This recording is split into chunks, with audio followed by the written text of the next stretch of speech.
Hey everybody, it's GauntletX and welcome back to some more Magic Arena, and today we're going to be playing another quick draft of Phyrexia All Will Be One of the most aggressive formats on Arena, where all the best decks are some different variations of two-color streamlined aggro. It's a pretty cool format though. I did enjoy it a decent amount because I just like playing aggressive decks, and there are a lot of fun, pretty powerful bombs. So, interesting format for sure, Definitely a controversial one, but I am excited to hop back into it for one or two quick drafts every time it comes around. Without further ado, let's get into our pack one, pick one, and this will be pretty easy and pretty simple. We're just going to start with cheap removal with planar disruption, just excellently efficient for its mana cost, deals with whatever you need it to because it's shutting off the activated abilities as well. The only thing it doesn't stop is cards with really good like passive abilities on them, but that doesn't happen too often, so pretty big fan of planar disruption here.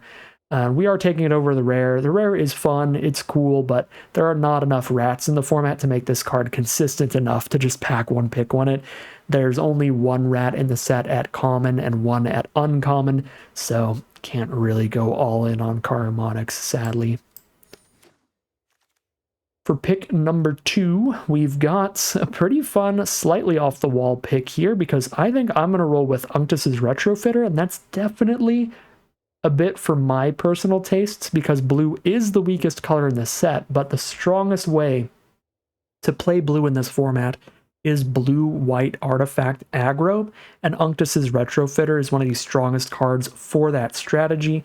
In that deck, you're going to be playing a lot of cheap blue and white artifacts and cheap blue and white artifact creatures, so if you can curve out with the Retrofitter on turn 3 when you already have a Spell Bomb or a Might token or something on the board, and then you're immediately bashing in with a 4/4 on turn 3 and getting so much damage and so quickly. So it's a really fun build around and a really powerful payoff for being deep into blue-white artifacts, which is one of my favorite strategies in the format. So I'm going to start with that. Probably be a little more reasonable not to hop on blue this early in the draft, just head on to like Boros aggro, which is just a consistent, very powerful color pair with the Furnace Punisher, or just like stick to white with Incisor Glider, but I want to see if we can get into blue-white artifact aggro. It was a really good place to be in Premier drafts as well later on in the format, because once the color balance was all known and everyone knew that blue kind of sucked, blue was almost always pretty open, and you could hop onto the blue-white artifact aggro very, very frequently. Don't know how it'll play out in the bot drafts, so I'll make sure that I'm open to not completely forcing blue-white artifact aggro. If something else looks much more strong and more open, or we get completely cut off, then I'll jump ship, but if it's open, then I will absolutely go for it here when we've got a Retrofitter pushing us in that direction. All right, well, and what I just said is if something else looks really powerful and really open, we'll head in that direction, and there are no good cards for blue-white artifact aggro in this pack. All 3 of these blue cards are pretty bad in almost any blue deck, and the only good white card here is only for toxic decks, really. Whereas in green, we have Armored Scrapgorger, which is an exceptional card. It mana fixes and ramps you to get to your late game threats early, and after it's ramped 3 times, it just starts beating down itself as a 2-mana 3/3 later in the game. So it's a very efficient, very powerful card, and easily the strongest one in the pack. Works excellently in literally any green deck. And for pick 4, it looks like we're probably just going to dance around all the colors for now, because there are okay options for blue-white artifact aggro, like Incisor Glider, Gold Warden's Helm, or Surgical Skull Bomb. None of those are premium though, and Skull Dweller is pretty premium for any black deck. A 1-mana 1/1 Death Touch is okay for anything, and there are plenty of cards that synergize well with Toxic, so I think we just take Skull Dweller here and don't get married to any color quite yet. Could take the Evangelist as well, which is a very good payoff for having gotten 3 poison counters onto your opponent, but that does shove us into a specific 2-color pair right off the bat, whereas the Skull Dweller is going to be good with our Planar Disruption or our Scrapgorger. The Evangelist really only good with our Planar Disruption start, so grab a Skull Dweller here. And I guess we're playing 5-color, because the best card in this pack by far is probably my favorite common in the format, which is Chimney Rabble. 4-mana 3/3 haste that spits out a 1/1 goblin when it hits the board. So 4 mana for a 3/3 and a 1/1, 2 bodies off 1 card. Every card that looks like this has played well in every format of the past year, and Chimney Rabble's probably the strongest of these like creature plus a token body alongside it that we've seen in a while. Just has played incredibly, being able to play the offensive and the defensive at once. The only other options here are just decent filler white cards like Charge of the Mites and Incisor Glider. Chrome Prowler, although, is good for blue-white artifacts. And had we taken Caramonics, there's the Common Rat, there's the Blind Belly. But Chimney Rabble is just better than all in that pack. All right, pick 6 is pretty empty. The only good cards are in blue here. Gataxian Raptor is the best in a vacuum with no synergies, but Chrome Prowler is stronger in blue-white artifacts, and Surgical Skull Bomb is stronger in blue-white artifacts, and basically the only time I'd want to play blue is if I get pushed to specifically blue-white artifacts, plus our only other blue card also wants to be in that specific deck. So I'm going to take one of the artifact-focused blue cards here, and I'm going to go with the Chrome Prowler. I really like this as a trick when you're deep into blue with a bunch of the artifact synergistic cards, because there's a card called Eye of Malcator, one of the key cards of the strategy, that's a 3-mana non-creature artifact, but every time you play an artifact, every time an artifact enters the battlefield under your control, it turns into a 4/4 till end of turn. So if you can get an artifact to enter the battlefield during your opponent's turn, all of a sudden you get this huge ambush effect where you just eat up their 2/2 or their 3/3 out of nowhere because they weren't expecting you to be able to have a 4/4 blocker up. But Chrome Prowler really swings the game in those kind of scenarios. So I'm going to take the Chrome Prowler here. Pick number 7, we have Hazardous Blast, which is a very solid finisher in any red aggro deck. And again, basically every deck in the format is aggro, so Hazardous Blast is a solid finisher in every red deck, shutting off all of the blocks for the turn and letting you get in for hopefully lethal damage. But also, there's plenty of decent 1-toughness creatures in the format, so sometimes it kills some of your opponent's creatures while you're doing that. So I like that card. The rest of this is pretty filler, just a little slow for its mana cost or just for the format in general. Pick number 8, we see a Barbed Batterfist, and this is a very, very nice card. It's a 2-mana 3/1 all by itself, which is good in an aggressive set like this, but it's also giving you a ton of synergies. If you're in red-white, you have some cards that'll let you pick up the equipment and replay it later, get another 2/2 off of it, which is busted. You also have some cards that care about the number of equipment you have in general that make this card better. And if you're in blue-red, this is kind of the alternate path to a blue-based artifact deck. If you take enough red equipment spells like Barbed Batterfist, then you have other cards to synergize with the Unctus's Retrofitter. Now, we get to play this on turn 2, and then Retrofitter turn 3. All of a sudden, instead of just a 3/1 on board, we have a 4/4 Batterfist and a 2/2 Rebel. So Batterfist, an excellent way to find an alternate path for a blue artifact aggro deck.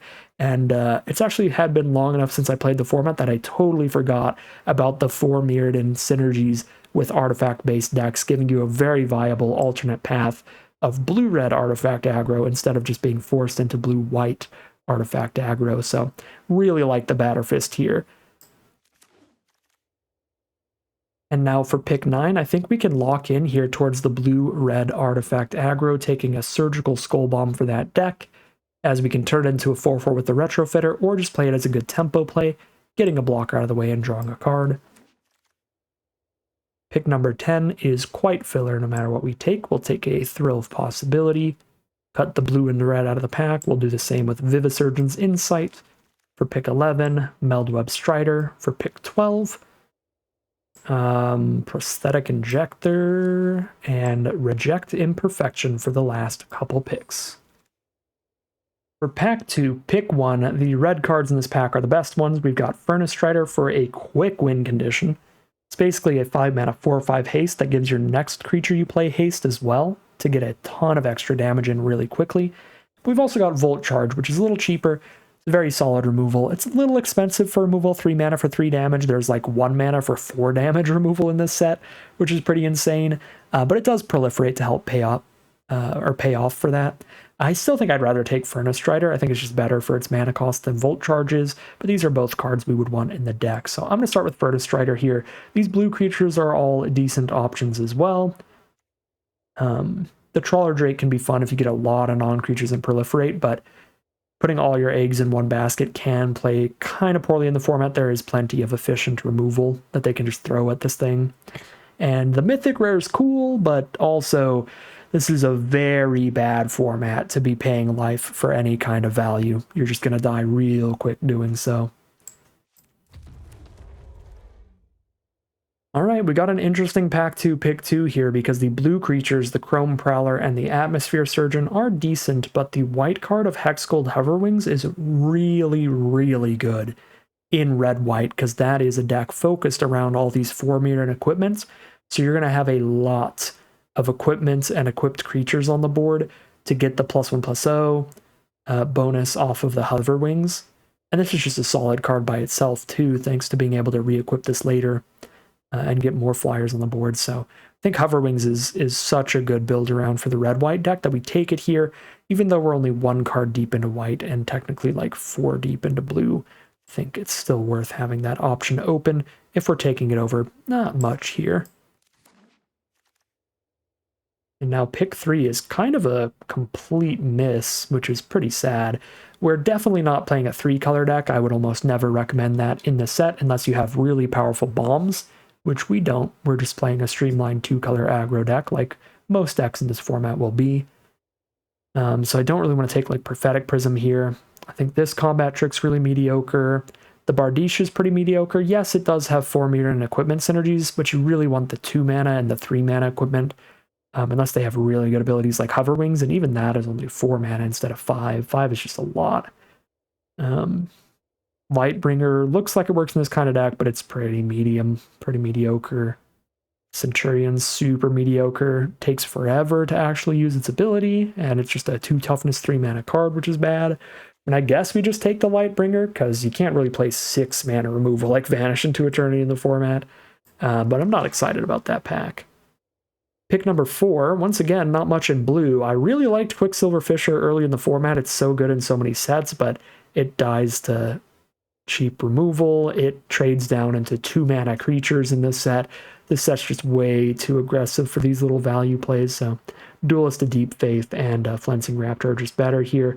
And for red-whites and blue-white, Duelist of Deep Faith I think is a little bit better because it wears Barbed Batterfist style equipment really well, being a first striking attacker, whereas Flensing Raptor is not very good unless you're getting the enter the battlefield value off of it, and you won't really in red-white. There's basically no toxic creatures in red, and there's very few toxic creatures in blue. So just not color pairs for the Raptor. The Raptor is for white-green and white-black.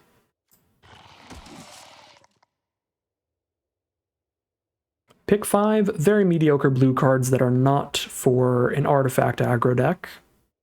So none of those cards work for us, so we just take the very filler Centurion. Pick number 6, there's an Indoctrination Attendant, one of these cards that is why you like the 2 mana and 3 mana 4-mana equipment so much more than the 5 mana ones, because this is much easier to curve out with and pick up your 2 mana or 3 mana card and replay it later than have to sit there and wait till you play a 5-drop with a good ETB effect and then pick that up. So Indoctrination Attendant, great card if you have anything with a good enter the battlefield effect to pick up.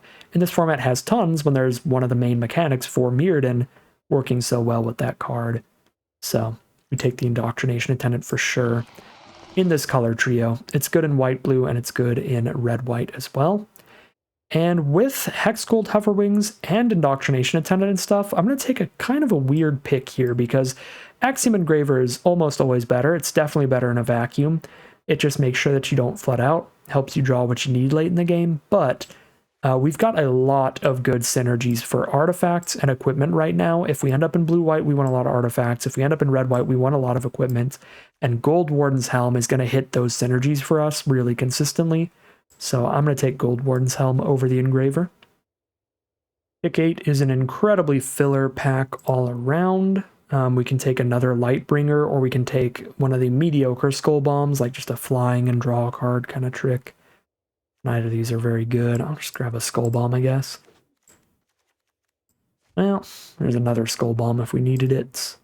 I don't think I'm going to play 2 Skull Bombs, so I'll take a Raptor, just in case we open a really good blue rare. We still have the option of going red-blue or white-blue out of pack 3. I will go ahead and take a Bardiche over another Centurion, because that card's quite filler. And let's see what we managed to get out of pack number 3. Wow, well that's a massive bummer. We are in 3 different colors where we could have opened up like a Great Bomb and pushed into that deck, and we completely missed. None of these blue cards are playable. These red cards are very filler. And the white card is only for a toxic deck. So that's a really bad pack for us. I think we just want another 2-mana 2/2 to curve out with. We don't use its ability too often, but sometimes your opponent has a bomb artifact down. You can trade your Slinger into it, which is great. But yeah, we want more 2-mana creatures. So Shrapnel Slinger it is, I guess. Pretty boring pack 3 pick 1 there, but it is what it is. Pick number 2, an Incisor Glider is a very solid 2-mana artifact creature for us. It's great at wearing equipment like the Batterfist to get extra damage in. Hazardous Blast, again, an okay finisher, but we want more 2-mana creatures, so I like the Incisor Glider. Pack 3, pick 3, red and white are drawing up. There's the first Eye of Malcator we've seen. If we had seen them earlier, we would have been glued to blue, but not seeing them till pack 3 is super awkward for us. I could still try to be blue-white instead. I mean, take a quick peek. I've got a lot of blue cards, but actually for blue-white artifacts, I've only got 3 good ones. I have 2 Chrome Prowlers and a Retrofitter. Raptors, a good card in general, so that would still make the cut, but Reject Imperfection's not gonna make the cut. Oh yeah, there's a Surgical Skull Bomb. Okay, so there's like 5 cards that would make the cut. Meldweb would be like begrudgingly so, just as a big artifact finisher. So 5 cards that make the cut versus the red gives us Batterfist, Chimney Rabble, Blast, Strider for really good stuff, and then Centurion, Thrill of Possibility are very filler. Slinger's kind of filler. Yeah, I mean, I'm only taking it over Blazing Crescendo or Sinew Dancer, 2 cards that won't be that good in this deck anyway. Let's keep that speculation open. All 3 colors, let's go. Yeah, I mean, we are more locked into white than anything else, so any pack that has a good white card, we will take it, and there are several good options here. So while we don't really care about the toxic, I think the fact that this dies into another creature, particularly an artifact creature, is nice for either of our decks. I think Crawling Chorus is pretty fine, and it gives us a 1-mana creature, so we could curve out some games with 1-drop, 2-drop, 3-drop. Try to go crazy. I'm going to take the Chorus here, but Duelist is pretty good. The other Duelist is pretty good, and the Raptor... Yeah, the Raptor weaker for white, blue, or white, red, but both these Duelists are good too. I would rather just take a 1-drop on curve. Well, there's another Chimney Rabble over straight up nothing in blue, straight up nothing in white. So keep that red speculation open. And now pick 6 here. Dune Mover works in either of these decks as a 2-mana artifact creature, but Axiom Engrave is a really good one for the red deck. It's 2 good red cards in a row. All right, we're not going to play Scamp, not going to play Thrill. Just take another Eye of Malcator, just decide during deck building where we're at. Take the Dune Mover for either deck. We need more 2-drops. We're not going to play any of these in any deck. We would play a Chrome Prowler or a Hazardous Blast, actually.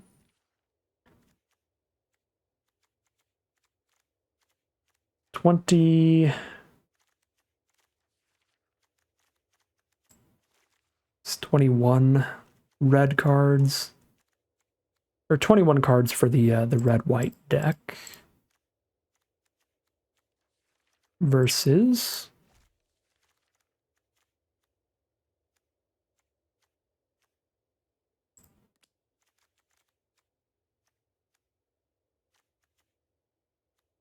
$19 cards for blue-white. 1920. We need to find 3 more playables in the next 3 picks. Well, I guess we are glued to red-white then in the end. Gonna be kind of medium, but I think anything we could have gotten out of this draft pod would have been. I think this is still close to about as strong as it could have been. I don't think we ever really took... outside of pack 1, right? I don't think we took any, like... blue cards over, like, good red cards, just over mediocre filler. So we would have just had different mediocre filler in our deck than Centurion. Like, maybe slightly better stuff than Centurion. But Plated Onslaught's actually good for this deck. And that's the 23rd playable.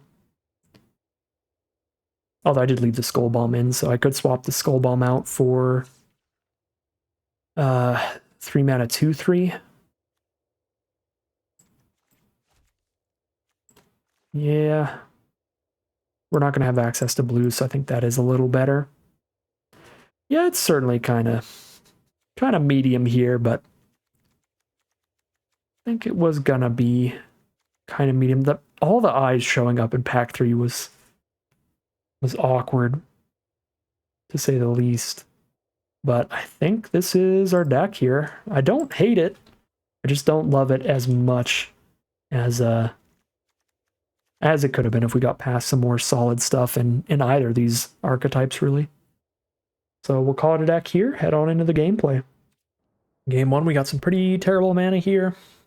We play a 2-drop and nothing else with this draw.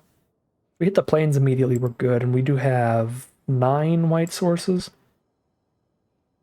I think I have to take the mulligan, though, because Hazardous Blast is also really bad in an opening hand, because you don't want to play that till way later. Ooh, thanks, 9-8 split. I guess we keep this one. Can't really go down to 5 cards, and this way I can at least ditch a Plated Onslaught as another card that's only good in the late game, to the Thrill of Possibility, to dig for the white source. But this is such an aggressive and tempo-oriented format that not being able to just curve out in the early turns is often a death sentence, and it might be here. But we can't really do anything about that. Just had to mull, really. Our opening hand was not going to curve out. Our 6-drop hand, or sorry, our 6-card hand was not going to either. I could have went to a 5-card hand and just started the game way low on card advantage, but I think we just lose some tempo here and start with the turn 3 plays with this hand. So, because we could not curve out starting turn 2, that means our opponent gets to instantly corrupt us here, instead of like actually having to trade for the Blight Belly Rat, so that activates like powerful cards in their deck. We got the Complete Devotion Trick 2 for +2/+2 draw a card. Yep. Another Blight Belly Rat. This is getting real bad. Luckily, this shows off the power of Chimney Rabble, though, being a great aggressive or defensive play here, obviously on the defensive. It's the Annex Sentry to exile the Goblin for free. Sure. They're running out of cards here, but we are going to be completely poisoned soon. Still proliferates when it dies, so I take 4 poison here if I kill a Blight Belly Rat, but I take that extra poison if I kill it later.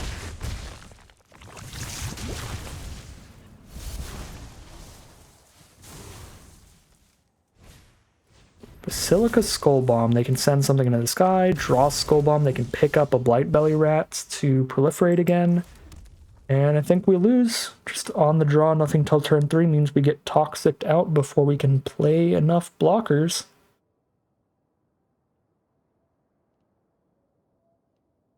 Yeah, we can't not have 10 poison on us in the next 2 swings.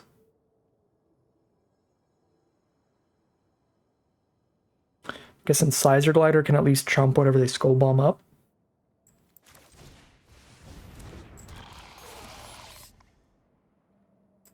Not sacking anything here, so we drop Duelist instead of Slinger.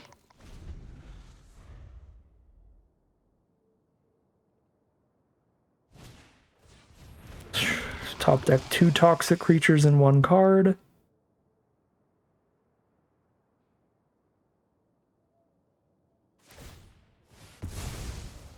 That is actually the only creature that I would not have sent into the sky, because that poisons me even if it hits on the ground. I would have just sent a Might into the sky and attacked all here. That would put us at 9 poison no matter how we block. But this works too, because now they can just keep attacking me with rats, and it's like they just Skull Bomb back the other one. And I can't do anything.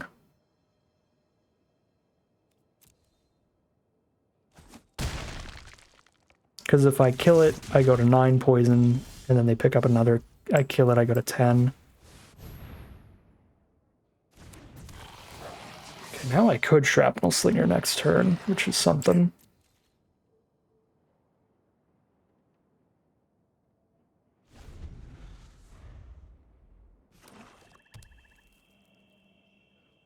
They do get to start drawing off their Dross Pits here. Okay, pick up another Blight Belly. I'm really happy to have a 1/3 to block these Blight Bellies without killing them at least. Ooh, hello. Okay, that's something very legitimate.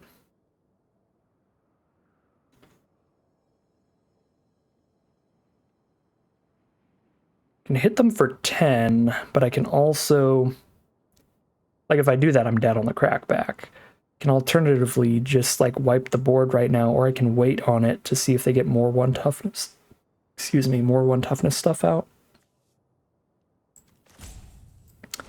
And I could wait on it and try to get to 20 power on board. That's another way to try to win here.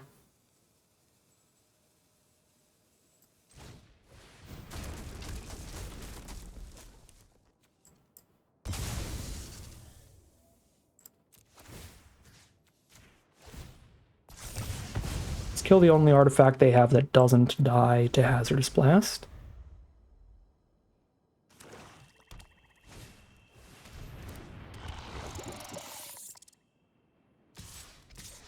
Top deck a 3rd Blight Belly Rat means I'm just dead no matter what I do now. Because that means they have enough to kill me with them unless I draw another 1/3.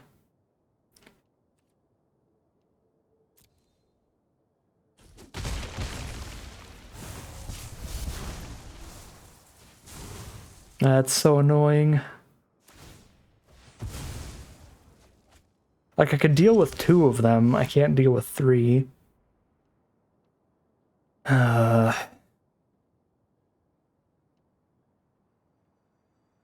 have no way to block a Blight Belly Rat without killing it. I guess if I sacked Slinger to itself and I still had a 1/1 Goblin, I'd have 1 more turn. Because I could chump a rat and put a 1/3 on the other one.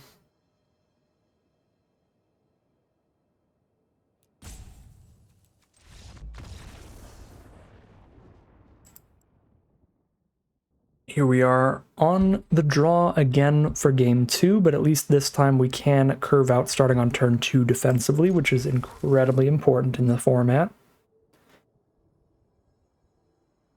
As we saw from game 1, it's just impossible to recover on the draw starting turn 3 with blockers. And there's the turn 1 Crawling Chorus again, so it could be impossible to recover just by being on the draw in the first place, but we'll see. Yep. It is looking that way.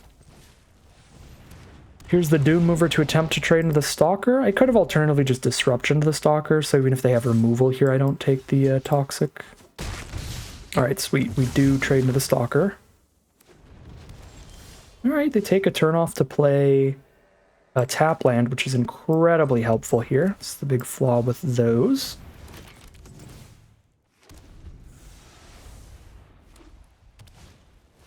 Porcelain Zealot. Wow, that is exceptional with toxic creatures. 3/3 attacking creatures now, and Disruption does not do anything about that.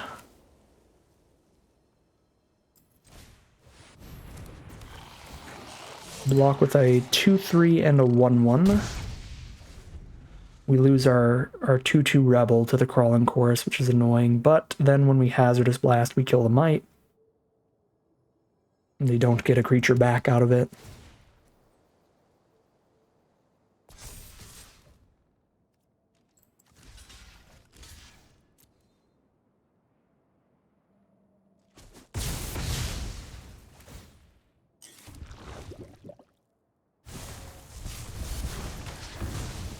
Okay.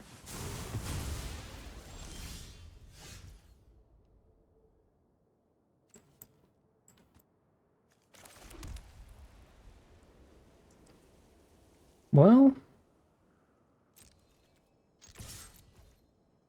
they've only got 1 card left in their hand. It's looking like we can outrace here. think we're going for it.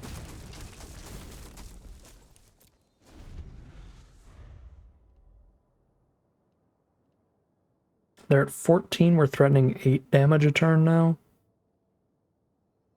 If we disrupt the Zealot. Because the Might already can't block. Uh-oh.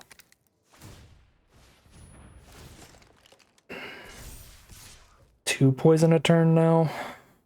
Pretty bad. Actually, even worse, that survives a Hazardous Blast. Come on, of all the nonsense. The save from Hazardous Blast. Prosthetic Injector is going to do it here. Oh, they only kill one of these two creatures. I think we have to trade now.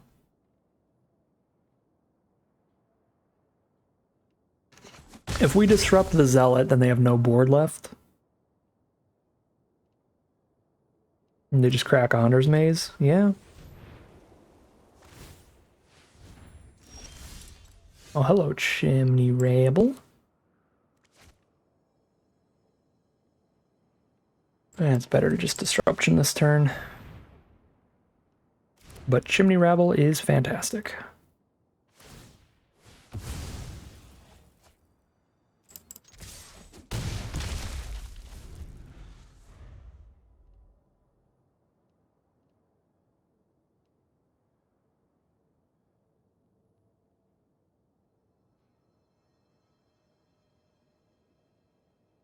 We hit for 8 damage next turn if they can't get a blocker this turn.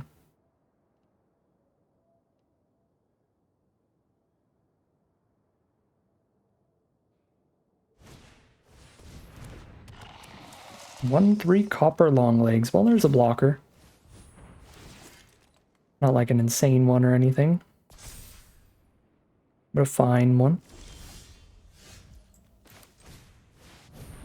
We hit our discard a card draw too? No, so let's keep this land in hand if we draw into that.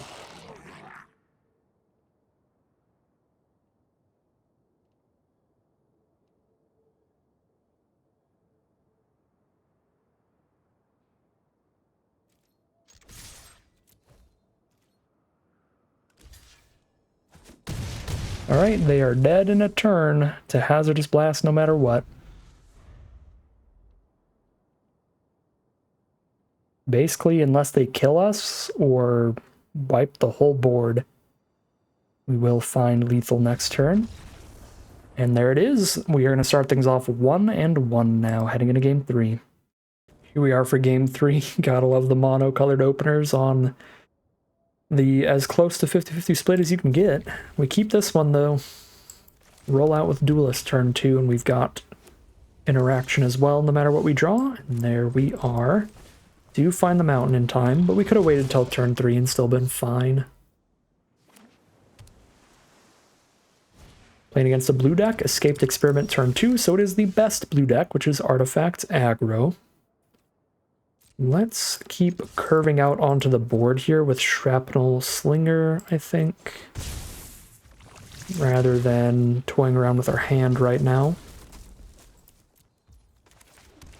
And then we go Hover Wings turn 4. We'll just use the tempo we get from being on the play to get as much damage in as possible. This is obviously a Chrome Prowler here for a 3-2 at instant speed. Tap down the Duelist to Deep Faith, and we send in Slinger Trade with Experiment, and we're pretty fine with it. Yep. And here is the Hover Wings and pass. Duelist still attacks in very well against the Chrome Prowler. There's a Prophetic Prism. Draw a card and fix some mana. They are blue-white. There's the Veil of Assimilation for Vigilance this turn, but that doesn't really matter. Chrome Prowler cannot block profitably at all. And now literally not at all if we want to cast Hazardous Blast, but we're obviously going to save that for much more damage later. Let's Thrill of Possibility during our main phase, in case we draw 2-drop or less. We did not, but we did find a Chimney Rabble, which is a great card.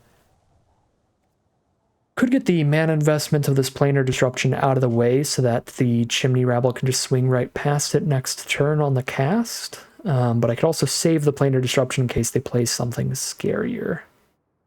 I think we're in an aggressive enough lead here to just get the disruption down for mana efficiency. Just go full tempo here. Alright, well, Theorist is big enough to block Chimney Rabble, but it doesn't kill it on blocks at least. It does kill Duelist on blocks. Okay, they're at 13. We have 1, 2, 3, 4, 5, 6, 7, 8, 9 power on board. I'm not going to lethal them on my next swing, because I put them to 10 and then hit for 6, 7, 8, 9 next turn. So we'll take 2 more swings to kill them. But Hazardous Blast should pretty much lock in the kill for us eventually. There's another Prophetic Prism. A lot of dancing around, not affecting the board state. We are super into that right now. Like, I felt really bad game 1 spending like 1 turn not affecting the board with Thrill Possibility. So we're really happy to see a bunch of Prophetic Prism Veil kind of cards for us to be able to keep this pressure on pretty easily. Okay. Hit them in the sky one more time, and then we just Hazardous Blast for the kill next turn. And I can do this too. They can double block and kill 1 Chimney Rabble, but then they take 6, go to 4, and they're still mega dead to Hazardous Blast, so this is fine. Yep, that is a-okay. So they need to gain a bunch of life or wipe the whole board, or Hazardous Blast finds us the kill.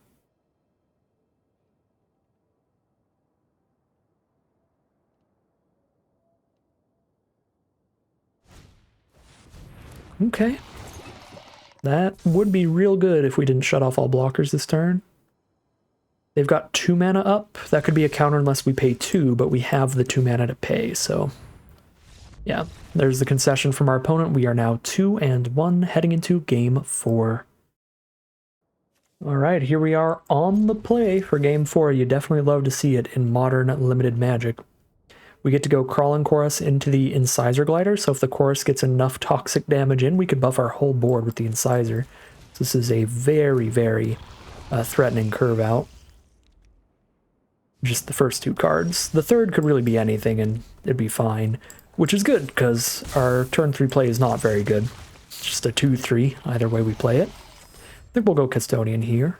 We'll give them their 1 Scry so we can get 2 Predation Steward, so that does block the Crawling Chorus, sadly. Keeps them uncorrupted. Yeah, let's Custodian and find a viable play. Next turn. Certainly scry the 2 lands away. That is 100% there.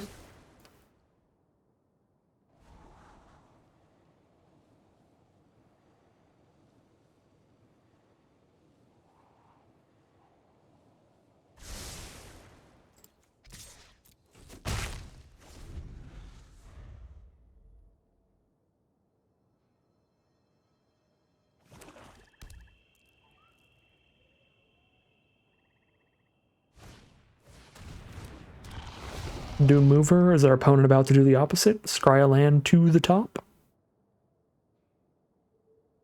They are indeed. Find land 4.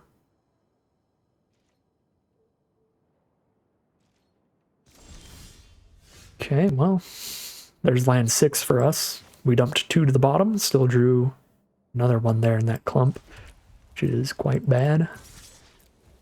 Send these 2 in. I'm cool with trading the Custodian down to get some stuff out of the way. And I'm going to start with Engraver over the Helm here, because we need to impact this board. We need to not flood out. That is currently what we are at risk of doing. Yep, there's a gigantic 2-4 blocker over there. It's a problem. Could still double block and kill Custodian, and I only kill one of these 2 cards, but that was exactly the same as was going to happen last turn, except now they get to make me kill just Doom Mover instead of Steward.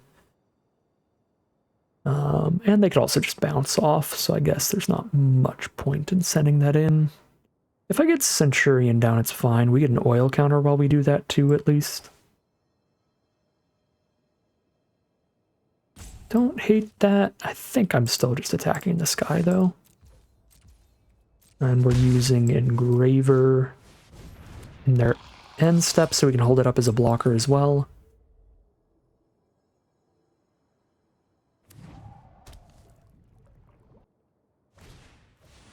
Necrogen Communion. Give it Toxic 4. Alright. When it dies, it comes back, right? Sure. So I just trade a creature for the Communion? No attacks.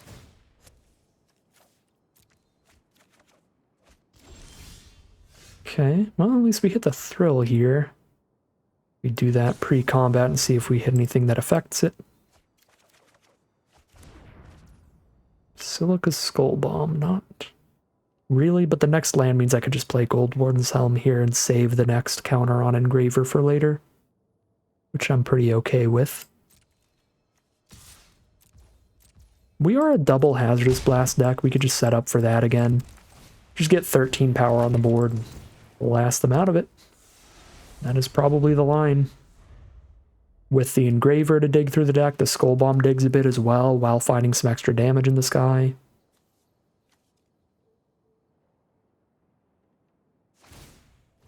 Alright, make the Head Cleaver massive. If they send it in here, they're taking a huge crackback, so I think I just take it. Although I could also lose a Crawling Chorus. Be super fine.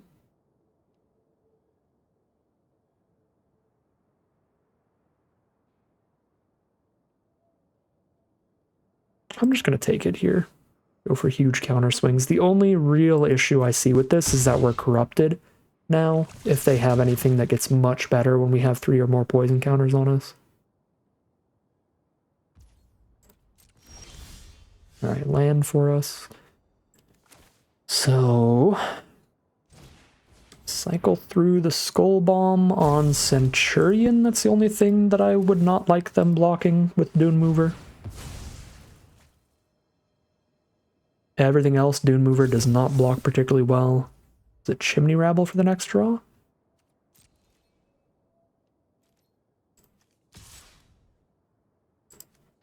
Okay, if I send the whole team in, they block 2, take 5, 6, 7, 8, 9, 10. It's not lethal, and it's pretty risky. So, I think we just maximize damage and blockers at the same time by doing like this and hitting for 7. They're still quite likely dead next turn, especially if they try to attack. And this way we're pretty safe to not just get randomly, oops, 6 toxic.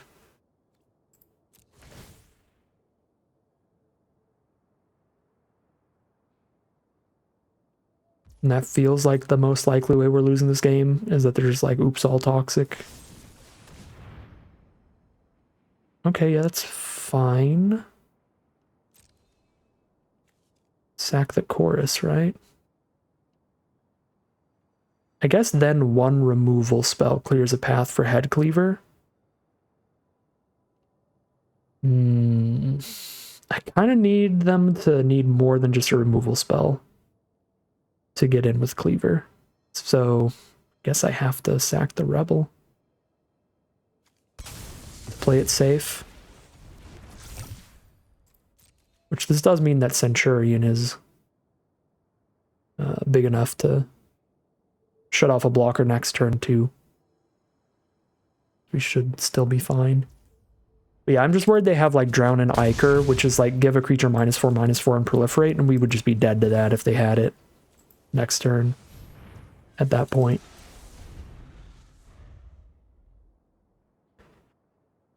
Because they kill one of our 2 blockers so that the menace can get through, and they proliferate up to 6 poison. At 6 poison, taking 4 more puts us to 10 and we die.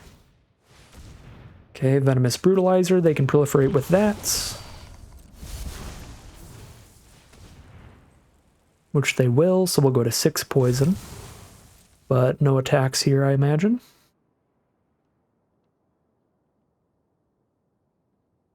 Looks like just like shut off a block, and I guess I can't kill them on board. But I can with Chimney Rabble if they attack in. I think.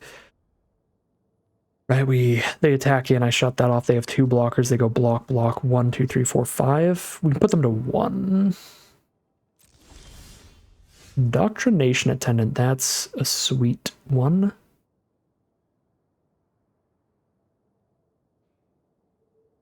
Well, we're just chipping in with Incisor Glider for like 1 damage a turn at this point.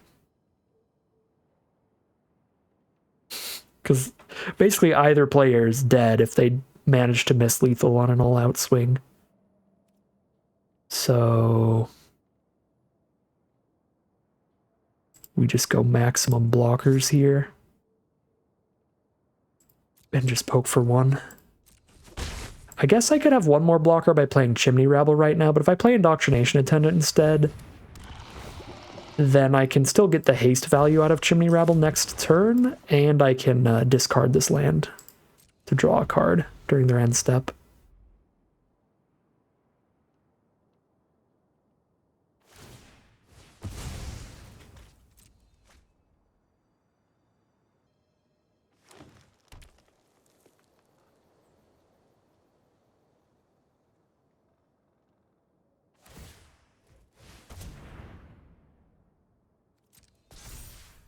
You're just sending a message at this point.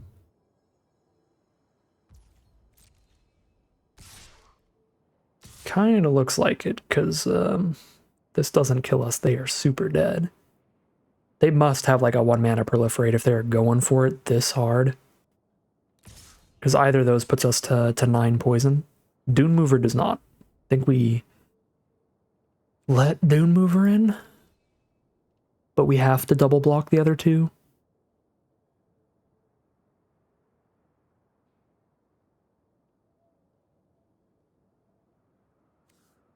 I guess I can do this, and then I only have to double block Head Cleaver. I can block with 7 toughness. They only kill 1 of these cards.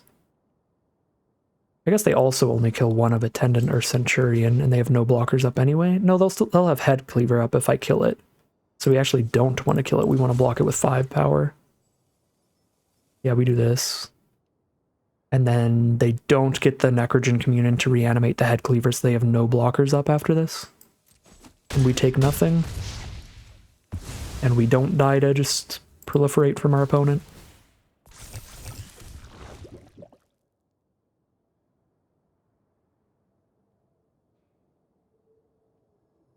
I think we get there. I don't think there's a 1 green mana spell that does anything crazier than just proliferate. There is a 1 green mana spell that does proliferate. But yeah, that is gonna be the game. They go for the Desperation Swing, we block to play it safe, and we find a full-on crack back for lethal. We are now 3-1. At least a 50-50 out of, honestly, kind of a mediocre Boros deck, but that's not because the deck is super bad, it's just because Boros is really, really good that this is what a mediocre Boros deck looks like, right? Because we have to play Custodian and Dune Mover and stuff. But it still has Chimney Rabbles, Hazardous Blast, Intendant, Strider. It's still got some premium stuff in here, so we'll see if we can keep it up as we are heading into Game 5.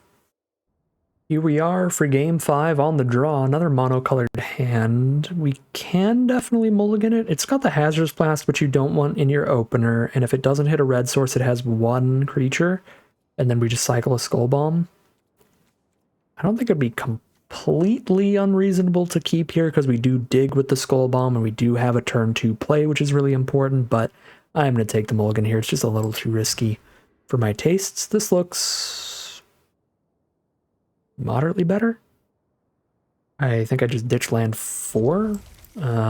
Obviously, again, Hazardous Blast being in the opener is a little bit awkward, but I don't think as awkward as the 4th land, especially when we have a Dune Mover. I can just play the Batterfist turn 2, and if I draw into something that's like a 5-mana card, like our 5-mana 4/5 haste or something, we can just still play the Dune Mover turn 3 and put a land on top if we really need to hit lands, but I don't think we will. It's way too easy to flood if we start with 4 in the opener. We are on the mirror match here, except our opponent is on the play, and they have 1-drop, 2-drop here. They've got 1-drop, 2-drop, 3-drop on the play. We could be in a world of hurt here.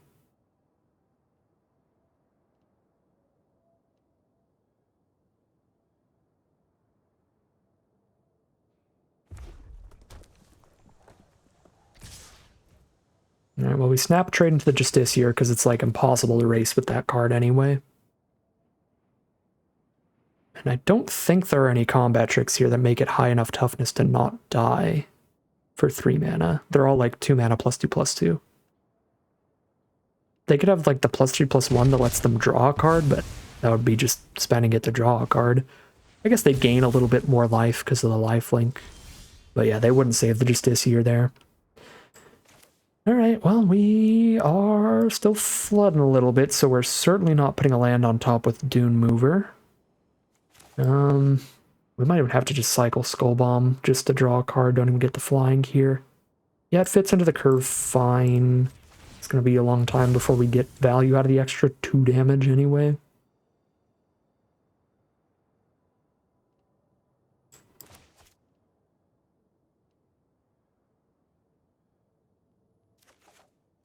Okay, we do find a Shrapnel Slinger, so I could trade into the Lookout. I think I still play Dune Mover first. And then whenever we do play the Shrapnel Slinger, they might have a better artifact on board to choose from if we really want to destroy something.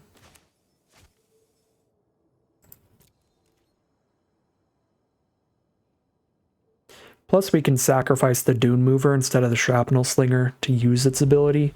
That way we have a 2/2 on board instead of a 2/1 because we don't really care about the Toxic at all, and having 2 toughness is pretty important with a Batter Fist on board. We can actually equip a 2/2 with that. But if I equip my Batter Fist to the Dune Mover, it just dies. Just throw it right in the garbage.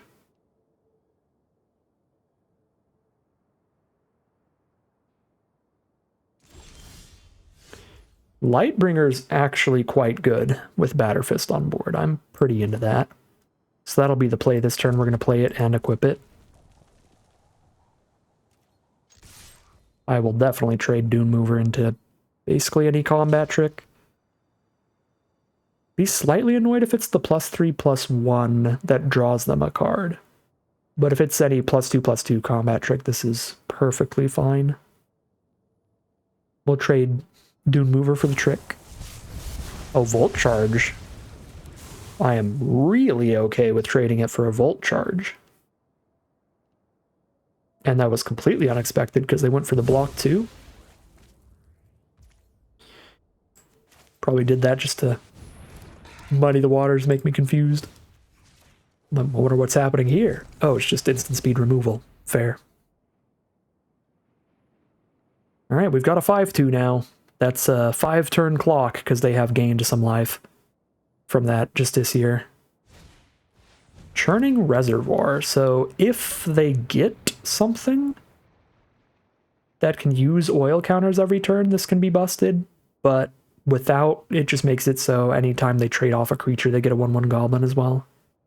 But yeah, if they have like the Axiom Engraver that lets them remove an oil, discard a card, draw a card every turn, they can just keep getting the goblins while using the Engraver's ability. So there are some really good, really good combos for the Reservoir. But currently they don't have them. I want to Slinger away the Lookout just to play it safe. Make sure they don't have combat tricks on blocks, so I keep my 5/2. Probably not. I do want to Thrill of Possibility before attacks.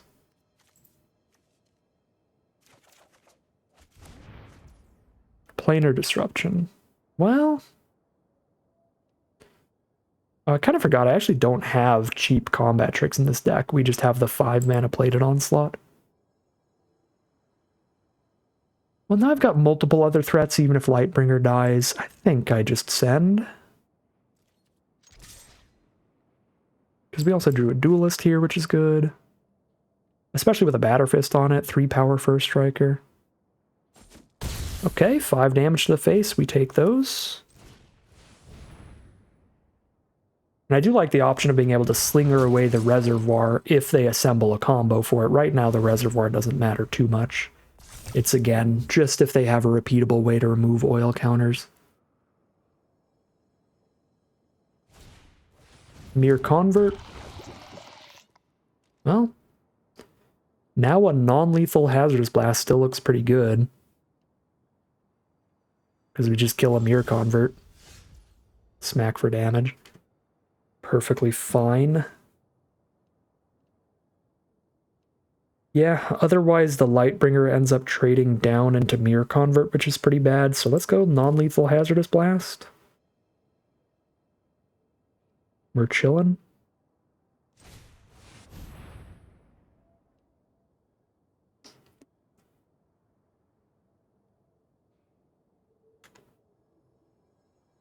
Just use it as slightly more narrow 1-for-1 removal than Planar Disruption.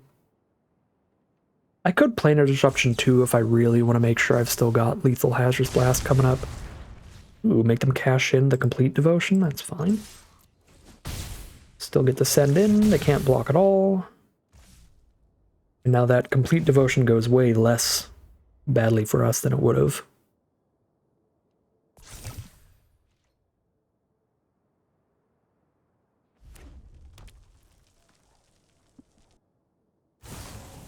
Volt Charge the Duelist, Proliferate the Oil, which doesn't really do anything. But mainly just Volt Charge the Duelist is good here. Still 2 swings from dead to just Lightbringer, so just disrupt the Mirror Convert to get it in. Could also Shrapnel Slinger to try to get it in, but then I am destroying one of their artifacts, which means a permanent with an oil counter was put into a graveyard, so I can't, I still trade into a 1-2 and a 1-1 if I do that. So I think I just Disruption the Convert. I could Disruption the Reservoir and then play Slinger and kill one of these things. That seems wrong, though.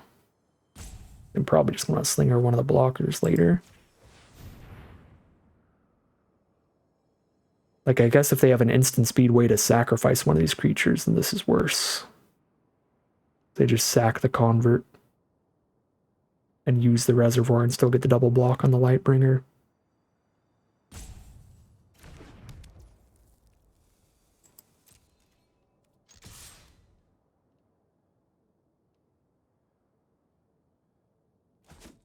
Okay, they are down to 5. Do I play a Shrapnel Slinger without blowing something up? Probably. A 2-2 on attacks is just as good as killing a 1-2 blocker right now. I mean, I can blow up the Churning Reservoir. If I could sack like the Batterfist to shoot something, I probably would, but yeah, I think I'm gonna go for a wider board state here and just not sack something.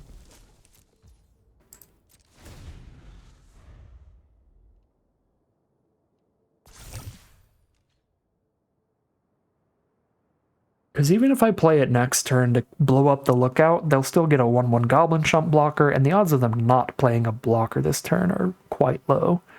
And there aren't too many, like, really big artifact creatures. Yeah, they're mostly... Oh, shoot. I was going to say they're mostly 2-2s and 2-3s like that Ichor Plate Golem. Problem is that Ichor Plate Golem buffs the rest of their board. Speaking of... What a top deck. Good lord. We just get to redo the decision and sack a Might to do this? Oh my god.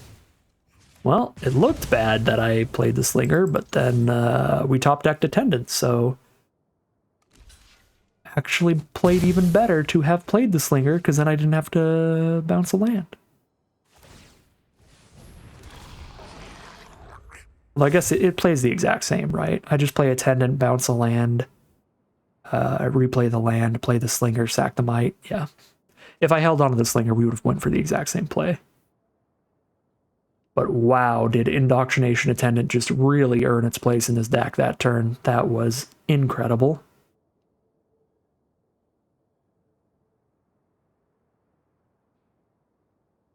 I did not even put 2 and 2 together when we built this deck that these two were such a good combo. I'm used to like the picking up Barbed Batterfists and getting great value, but picking up the Slinger, getting the Might to sacrifice to the Slinger, that is sick. So they've got 2 Chumpers here, but that's it. So we send in the team. Oh, they do actually trade on one of these blocks. True. True facts. I'm going to keep Attendant out of reach of a top deck Volt Charge here, and... Well, no, I think I'd rather keep... I'm just going to keep them both out of reach of removal right now, because if I equip Batterfist to Slinger, if they have their own Hazardous Blast, they kill the Slinger. So they could go like Hazardous Blast, play a 2-drop creature. But this way, Slinger doesn't die to Hazardous Blast, and Attendant doesn't die to Volt Charge. But then when they pass back to us, I'll put Batterfist on Slinger because Hazardous Blast is a sorcery.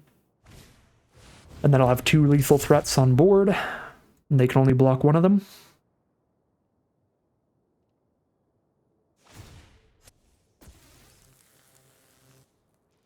Slap me for 4, send a message. Nope, they're still going to try to survive. Let's see if they can. We are flooding out, so if they've got 1 mana removal like Hexgold Slash, they win, but if they don't, they lose. Alright, they do not. And I was going to say, we can't get all cheaty face with the fact that Arena's holding for them there, because they have a 0 mana instant speed ability with Furnace Strider, so it's always going to hold in case they want to do that. Alright. They were real close to stabilizing. We did hit a pretty big land clump, but luckily they were just like 1 card off. Again, Hexgold Slash is a 1 mana instant, 4 damage to a creature with Toxic, or 2 damage to a creature, so they could have killed our 3/4 with Hexgold Slash, and blocked our 3/1 with a 4/5, and then I have no creatures on board, only lands in hand, against a 4/5 that kills me in like 2 or 3 swings, so... Actually much closer than it looked, but we do pull out the victory in the end, and we are at a positive record no matter what, at 4-1, heading into game number 6. Lucky day, we are on the play with a 1-2-3 curve.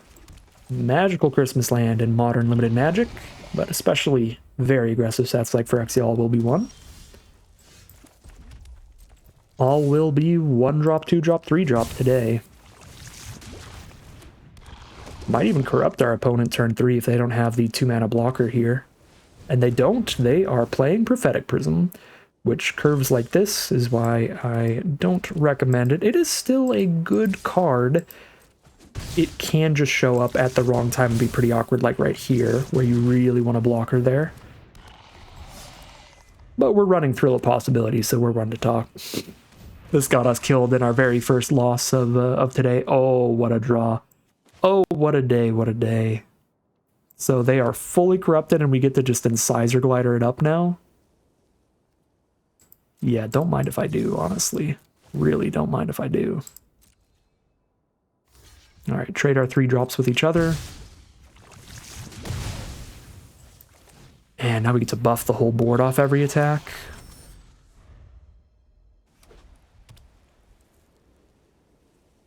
Ooh, they are black, white, red, though. Those are all removal-heavy colors, so they might just blow something up, but they will not. Hexgold Hoverwings is too small to block anything profitably because Incisor Glider's busted. We have a 3/3 first strike, a 2/4, and a 2/2 Crawling Chorus, and all of their blocks suck against that. So they don't block. They go down to 7, and here is a Hexgold Hoverwings of our own. Basically, their only out is a board wipe, and if they had a board wipe, they would have chump blocked to save a little extra damage there. So there's the concession from our opponent. We are now 5-1. Very positive record, really solid draft, but not quite in the money. In Quick Draft, you need to win a lot of games to get there. But we do get a random mythic reward of Joda from Dominar United, so some extra gems for something else. I don't know where this came from, but we'll take it. Just 1 win away from being in the money on this draft, and no matter what, having a real nice record. Excellent place to be as we head into Game 7. Here we are for Game 7. Monocolored hand, but we do start with turn 1 Chorus, which is always great, but then we don't do anything till turn 3 and then 4, so we're skipping over the 2-drop slot. But Custodian scries towards the red source, and then we have a 4/5 curve. Yeah, I think we keep this.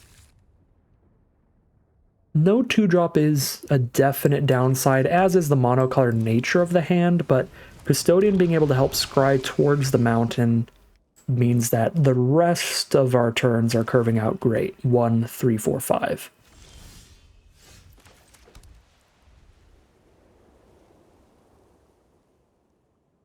I got a 1-mana instant. I don't remember what exists as a 1-mana black instant. Oh, there's Whispers of the Dross. Give something -1/-1 and proliferate. So they're waiting till they have something that gets oil counters out first, like Synthesizer. Well, these draws were horrific. Plains, the literal worst draws in the deck, as is this next Plains. So we'll scry those all away. Could have kept the 3-mana 3/2, so even if I don't hit the mountain here, I have something to play this next turn, but we really want this mountain. Uh-oh. Some stable blocks here. Well, put the mountain on top, but then I'm putting a 6th land on top of my deck. Yeah, this has not panned out very well for us. Our opponent has played some very large blockers here too. The mana has been horrendous. Even had we kept the 3/2, if we kept the 3/2, we would cast that instead of Dune Mover this turn, and then still probably not have attacks for 2 or 3 turns from here. Our opponent feels very stable, so if they have stronger late game spells than us, then they'll win this game. But we still have a route to victory, and that is just establish 20 power on board and then cast Hazardous Blast, which isn't particularly easy, but it's definitely not impossible. Because we're already at like 10 power. I guess 9 power. Playing a Chimney Rabble puts another 4 out. That's 13 power on the board. And it's not impossible for this Bardiche to find a few points of damage before that.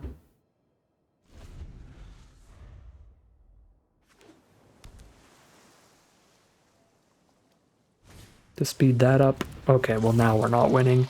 Atrax's Skitterfang is an incredible card. I would pack one, pick one that over most anything in the set because it fits great into every deck.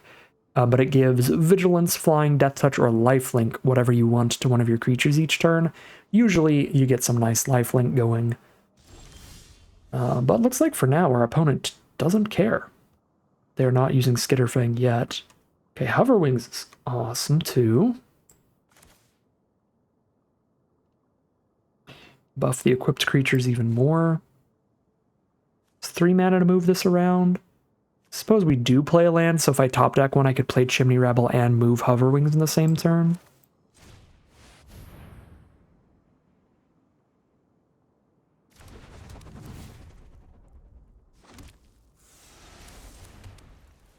So what happens to our 5/3 Vigilance here? It trades with the Gitaxian Raptor. It's honestly a fine trade because it's basically a 2/2 without the equipment on it. We can just start moving the equipment around every turn.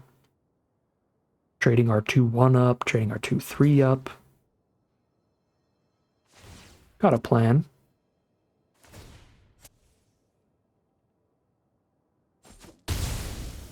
All right.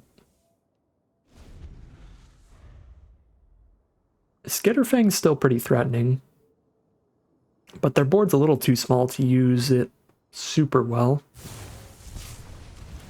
Although, if they do some proliferating, all the oil counters will quickly buff up the board, especially with Gitaxian Raptor running around.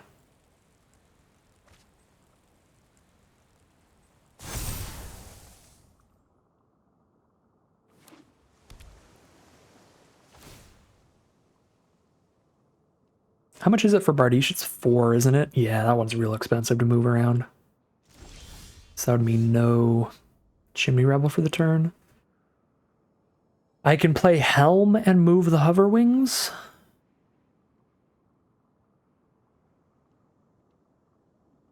But I can't attack with anything that's actually threatening to kill the Raptor right now without putting Bardiche onto somebody.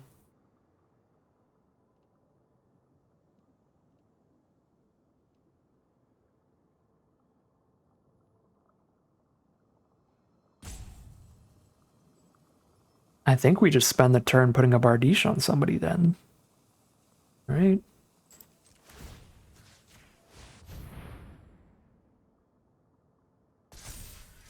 Just trade into the Raptor here.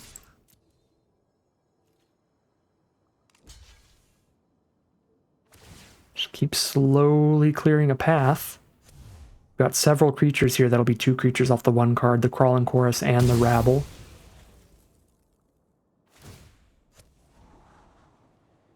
If our opponent has big bombs, we're going to get bombed out.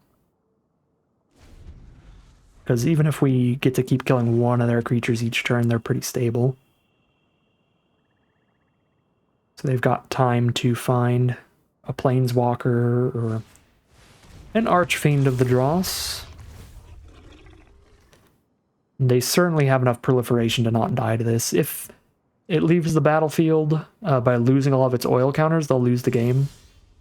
But that's never going to happen. They have a lot of proliferate, so that just makes me chump block every turn, and every time I chump block, I lose 2. This is one of the highest win rate bombs in the formats, and I shouldn't open my mouth about having issues with bombs here.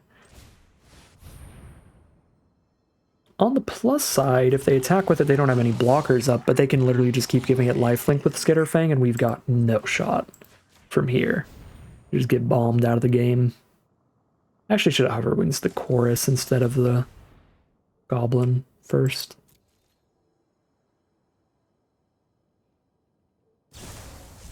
Spur of the Dross? Sure.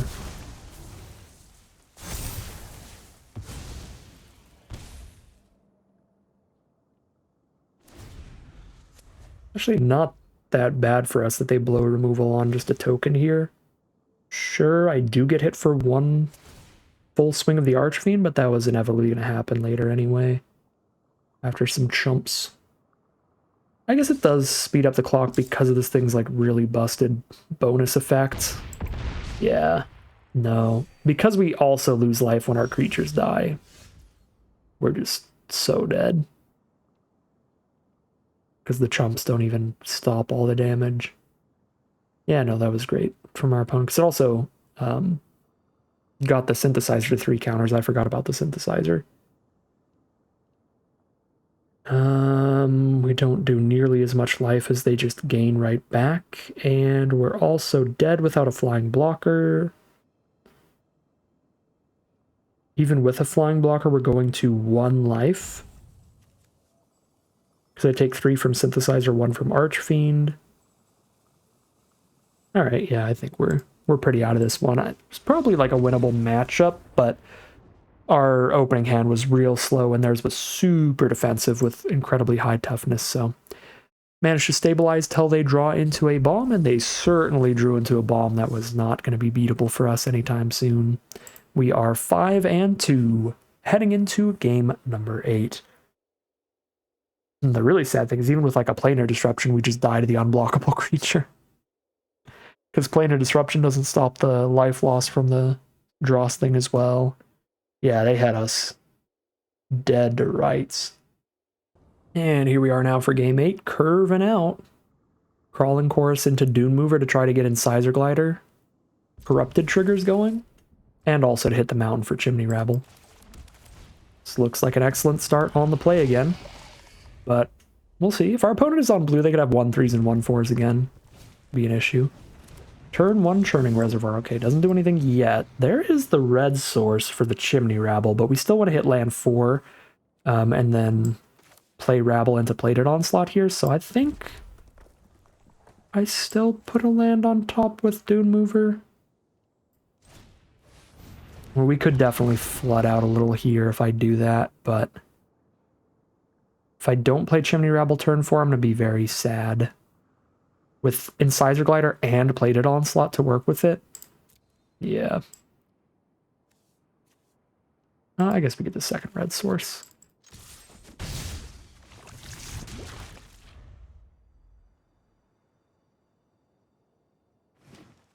No creature, no creature, no creature. Fingers crossed. Prophetic Prism.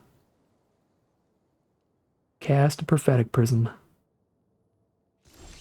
Ooh, or nothing. Nothing is good too.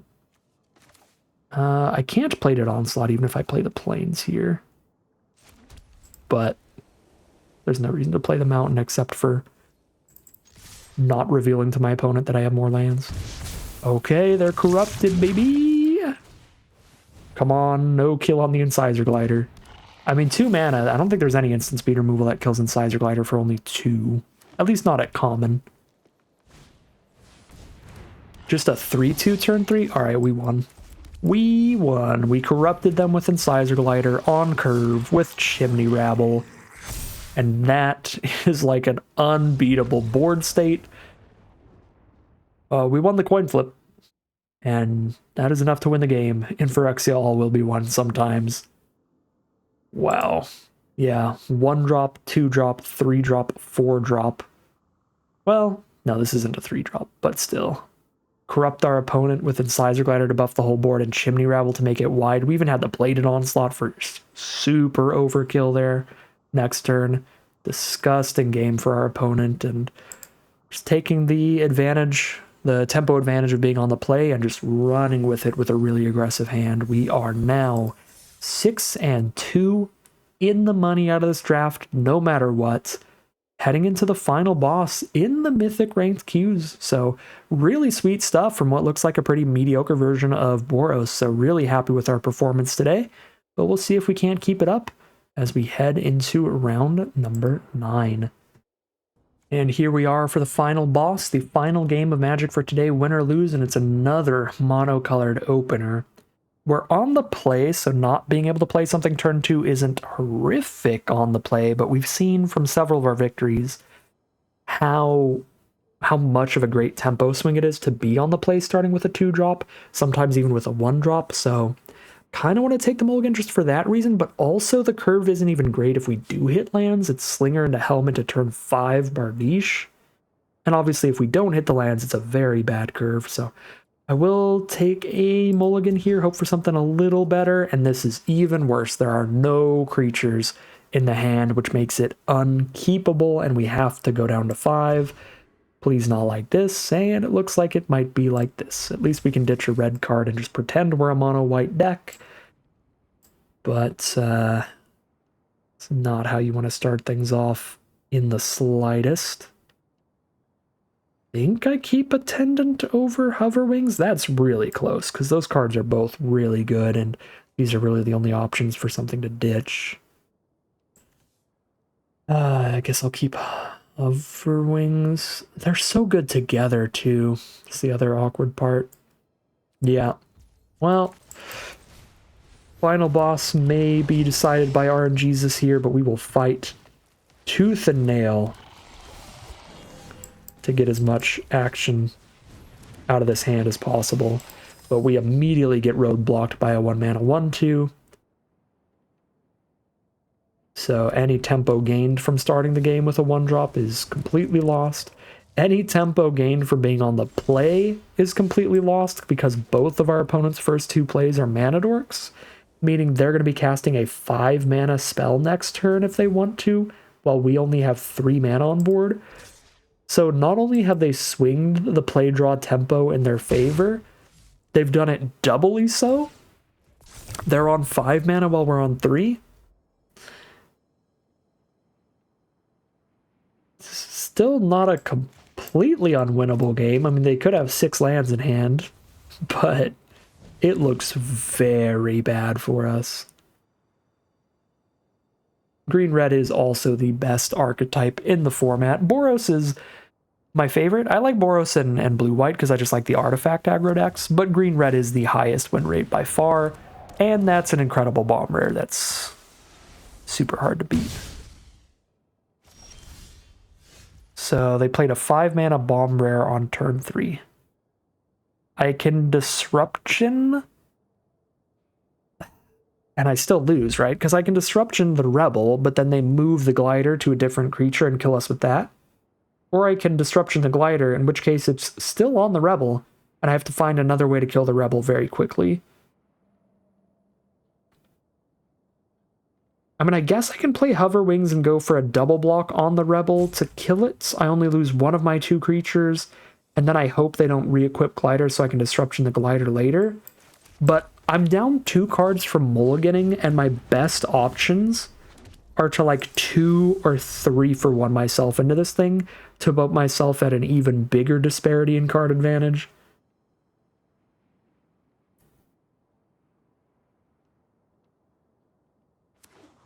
So I am not seeing a light at the end of the tunnel.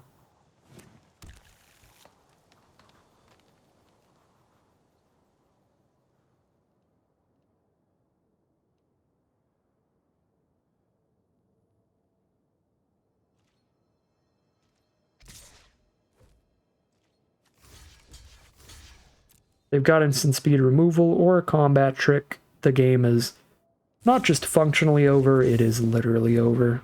Yeah.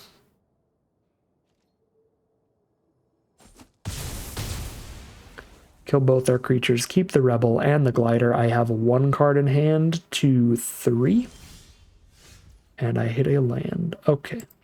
Well, RNGesus really hated us on that one, but fair enough. Our relatively mediocre Boros deck still made it an incredibly far way, especially, again, for in the Mythic queues against Mythic competition. Doesn't look like it, because it doesn't show your ranking in quick drafts anymore, or in those Mixer Ravnica drafts, but those are also ranked. If you look at your profile and your rank before you draft and then after you draft, it does swap around, so they are ranked formats still. And you are paired against ranked opponents accordingly. So that was in the Mythic queues.